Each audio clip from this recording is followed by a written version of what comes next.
Buat lawan politik Anies ya paling kuatnya itu Ganjar Pranowo sih. Iya, itu paling kuatnya. Nah, apalagi kalau diusulkan calonnya itu wakilnya Pak Ganjar itu Prabowo mungkin.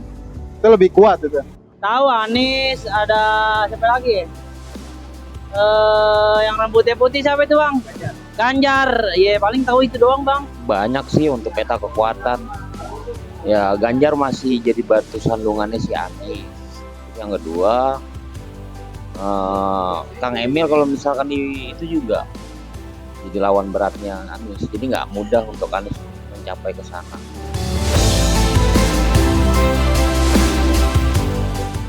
Yang jelas itu kayaknya nekat ya. Waduh nggak paham gitu-gituan, nggak paham politik.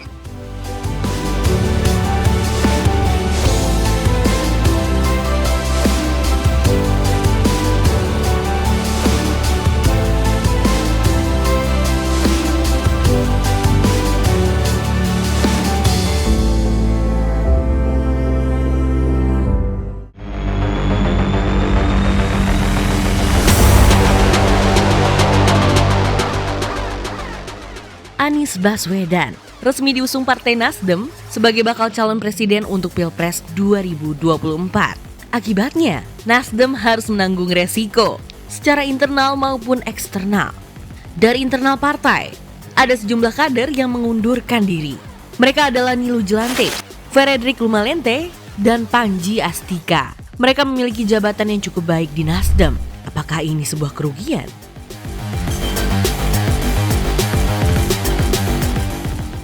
Secara eksternal, Nasdem yang saat ini merupakan koalisi partai pendukung pemerintah Jokowi tentu akan berhadapan dengan PDIP. Belum lagi Nasdem pun akan menghadapi Gerindra yang dikenal memiliki hubungan baik. Hal tersebut lantaran Anies pernah berucap tidak akan maju bila Prabowo menjadi capres. Mungkin saja pengusungan Anies sebagai bakal capres 2024 merupakan uji nyali bagi Nasdem di peta perpolitikan tanah air.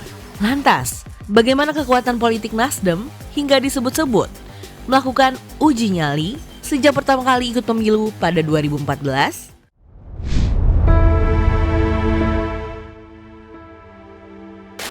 Setelah didirikan pada 2011, Nasdem menjadi salah satu partai politik yang memiliki potensi besar. Surya Paloh sebagai penggagas dan motor penggeraknya bukan pengusaha kaleng-kaleng. Surya Paloh tercatat sebagai pemilik usaha media group yang terdiri dari surat kabar, media online, dan siaran televisi. Surya Paloh juga dikenal sebagai pengusaha perhotelan dan pertambangan. Pada 2014, Nasdem pertama kali ikut dalam pemilu dan langsung mendapatkan 8,24 juta suara atau 6,74% dari total suara sah nasional. Nasdem kemudian mendapatkan 35 kursi di DPR periode 2014 sampai 2019 atau 6,25% dari total 574 kursi anggota DPR RI. Kemudian pada pemilu 2019, Nasdem meraih 12,66 juta suara atau 9,05% dari total suara sah nasional. Perolehan tersebut menempatkan Nasdem masuk 5 besar partai politik di parlemen dengan kursi 59 atau 10,26% dari total 575 kursi di DPR RI. Karena kalau kita lihat hasil pilkada 2019 2020 kemarin, Nasdem ini luar biasa ya. Beberapa titik yang biasanya jadi kandang PDI berhasil mereka ambil ya. Nah, suara mereka cukup signifikan. Meskipun dibanding PDI ya masih kecil juga Nasdem ini. Belum lah ya. Pasca Anies Baswedan diusung Nasdem, mulai bermunculan perang di sosial media. Nasdem harus menerima kenyataan mengalami perundungan. Bahkan, warganet yang kecewa dengan keputusan Nasdem mengusung Anies Baswedan mengubah nama Partai Surya Paloh itu dengan sebutan Nasdrun, yang dianalogikan sebagai Nasdem Kadrun. Istilah Kadrun memang ramai saat Pilpres 2019. Istilah tersebut merupakan sebutan bagi kelompok yang berseberangan dengan pendukung Jokowi. Terkait adanya kader Nasdem yang hengkang dan situasi di media sosial yang merundung Nasdem, para elit partai berusaha tidak terpancing. Dalam kasus Nasdem, ini pemilu masih panjang. Nasdem nggak bisa maju sendirian, dia harus berkoalisi dengan partai lain, dia harus memikirkan suara dari koalisinya. Dan ya ibarat main kartu itu kan kita harus berhitung. Dan ya ya lucu aja kalau nanti kemudian ini udah rame segala macam, Pak Anies sudah dipuja-puja, dicaci maki segala macam itu kan. Endingnya ya karena ini koalisi ya nggak jadi kan. Ini masih prematur kalau buat saya. Tapi emang pintar Pak Surya, harus saya puji, sangat pintar. Itu Mas. Selain kadar mereka hengkang dan mendapatkan kritikan pedas dari warganet, gara-gara mengusung Anies Baswedan, Nasdem juga disinggung masalah etika.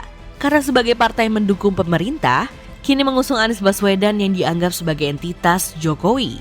Lalu bagaimana seharusnya Nasdem bersikap?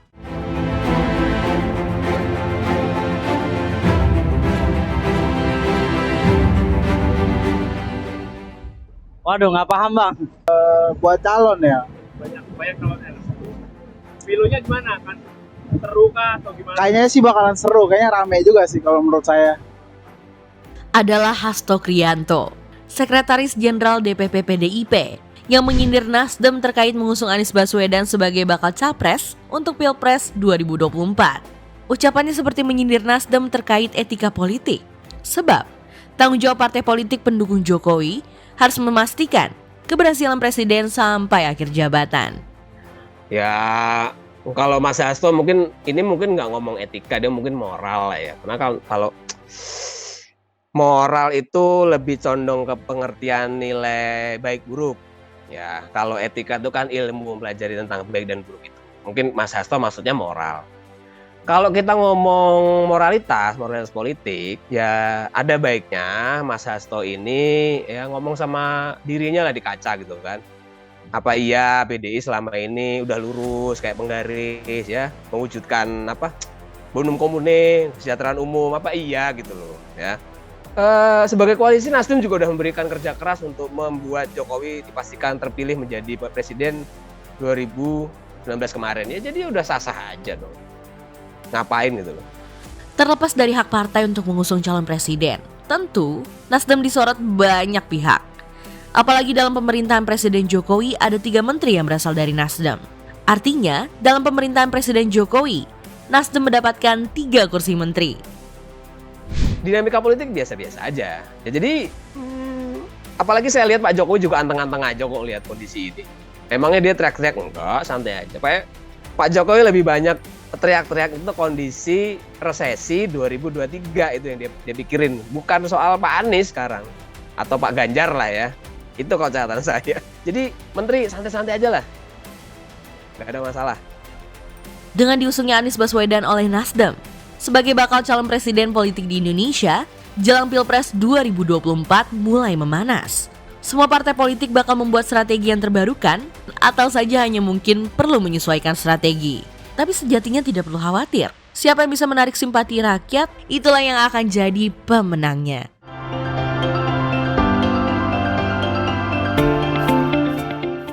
Uji nyali Nasdem harus diakui, mengubah peta politik di Indonesia jelang Pilpres 2024. Nasdem juga pastinya punya strategi khusus dalam mengampanyekan Anies Baswedan. Sudah terlihat saat ini, Nasdem seperti tengah membentuk Anies Baswedan dengan narasi-narasi yang seperti menjauhkan dari politik identitas. Sejumlah nama pastinya akan dipersiapkan untuk memulai pertarungan melawan Anies Baswedan nanti. Namun siapapun nanti presidennya, seharusnya tujuan masyarakat Indonesia sama, dapat hidup dengan sejahtera di tanah air sendiri. Kalau dibilang uji nyali, kita harus melihat seorang Surya Paloh itu memang seorang petarung, ya.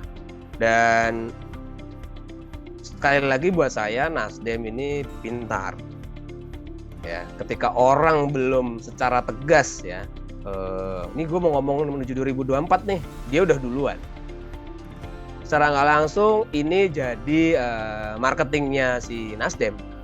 Tapi bahwa kemudian dibilang uji nyali, ya politik memang uji nyali kok.